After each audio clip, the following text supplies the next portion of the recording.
So this is how you can search for deleted emails on your iPhone, and let's get started. So at first, it's important to mention which or to acknowledge that there are like different mail clients which you might be using.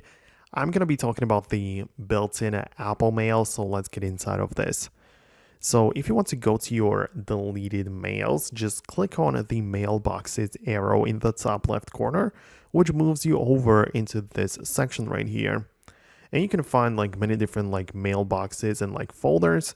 One of them should be either the junk or the trash, right? So if you get inside of any of these sections, essentially search tab or search field is going to appear at the top right there. So each of these sections or folders have their own particular way of searching through them. If you cannot find something, click on edit in the top right corner, and it's possible that some different things are not turned on right there. So you might make some other folders show up which usually wouldn't. So that's also another thing to keep in mind.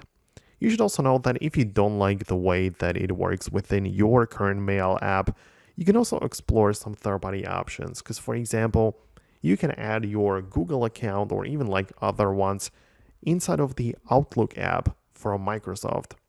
And in there, you have some different ways how you can search for stuff as well, but you can also filter things and tap on or enable the include deleted items right there, right? Or you can also choose specifically to search through the deleted folder. So, if you like or if you don't like your current way of searching or browsing emails, just explore some other mail client which might have some different filtering or search features implemented. So that's everything I wanted to show you. Most definitely let me know below in the comments if you managed to do it and find your deleted emails. Subscribe for more videos and tutorials like this one, and I'll see you later.